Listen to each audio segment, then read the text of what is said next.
नाक अर्थच असा होतो की मला तुम्ही पसंतीस पडलेले नाही. माझ्या मनपसंतीच्या स्वयंवरात तुम्ही मला पसंत पडला नाही म्हणून मी नाक मोरडलं. काय चुकलं माझं? अगं पसंत पडली नाहीस म्हणून तुझं अपमान मी केलंय.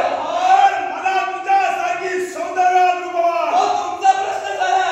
पण ज्या अर्थी मी तुमचा अपमान केलेलाच नाही, मला सांगा मी नाक मुरडलं म्हणून सांगता या नाक मुरडण्यापायी तुम्ही माझं जीवन उद्ध्वस्त केला. उपकार समजा तुमच्या कांशीलाच लागले नाही त्यावेळी. तुमच्या श्रीमुखात जर मारिली असते तो जर फडफडीत अपमान असताना तर तुम्ही जी कृती करता ती कृती मी रास्तच समजली असती. पण एका शुल्लक कारणानुसार माझ्या पित्याचा अपमान तुम्ही केला. माझ्यासारख्या स्त्रीचं जीवन तुम्ही उद्ध्वस्त केलात. आणि म्हणून मी तुम्हाला सांगते तुम्ही पराक्रमी नाही हे तुमच्या मुखाने तुम्ही मान्यच केलात. या विश्वाच्या ठिकाणी मी माझे पराक्रमाचा मोठेपणा सांगता शकला भाग नाही, पण मी या विश्वात पराक्रमी आहे. आणि म्हणूनच तर आज परोपरीने मी तुम्हाला संघर्ष करते. फक्त मीच पराक्रमी नाही तर माझ्या पाठीला पाठ लावून आलेली माझी सुप्रिया सुद्धा तितकीच पराक्रमी आहे. एक गोष्ट लक्षात ठेवा. काय ते? माझ्यासारख्या स्त्री जातीला दुबळं समजण्याची चूक करू नका.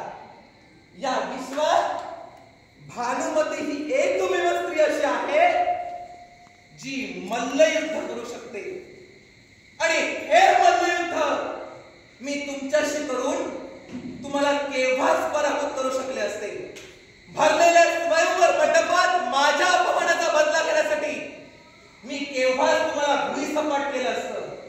पण माझी स्त्री जातीच्या मर्यादा मला पूर्णपणे कळतात म्हणून मी स्वस्थ बसले.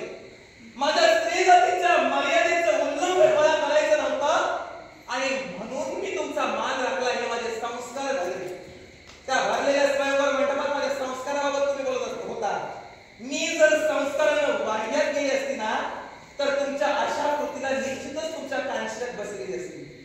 अगं हे सारे गुण तुझ्यात होते आणि म्हणूनच या हस्तिनापुराची साम्राज्ञी तू व्हावीस म्हणूनच हा सारा मी अंदाज घडवलेला आहे. माझ्यासारखी पराक्रमी स्त्री तुमच्या हस्तिनापुरात येऊन तुमच्या हस्तिनापुराचा स्वाभिमान तुम्ही वाढवित आहात. पण मला सांगा हस्तिनापुराच्या स्वाभिमानासाठी तुम्ही जर तुमचे पराक्रम गाजवू शकत नाही तर दुसऱ्याच्या उपरावर कशाला तुम्ही जगता आहात?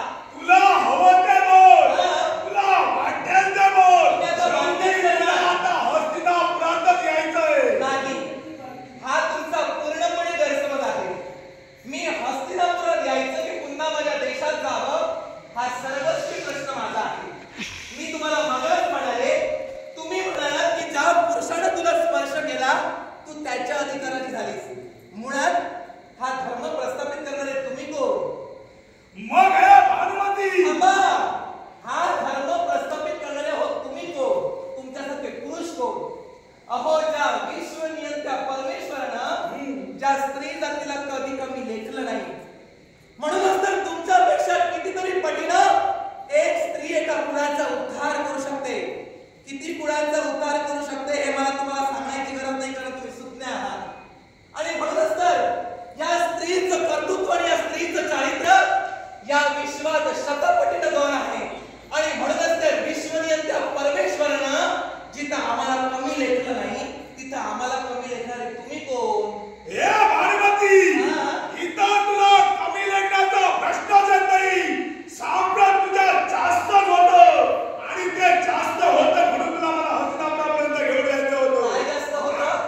तुझ्या सारे गुणही जास्त होते. जास्त होते? हे गुण तुम्हाला ज्ञात होते? तुम्ही मला स्वयंवराच्या अगोदरपासून ओळखत होता? निश्चितच तुझी कीर्ती साऱ्या वाड्यावर पसरलेली. माझी कीर्ती वाड्यावर पसरू दिली तर कर्णोपकरणे होते. मला सांगा स्वयंवर ठरण्या अगोदरच माझ्यासारखी स्त्री तुमच्या जीवनात यावी असं तुम्हाला मनोमनी वाटत होतं का? निश्चितच. मग ते जर तुम्हाला वाटत होतं तर माझ्या लग्नाबाबत रितसर मागणी तुम्ही माझ्या बाबांजवळ का घातली नाही? मी फक्त संधीची वाट पाहतो.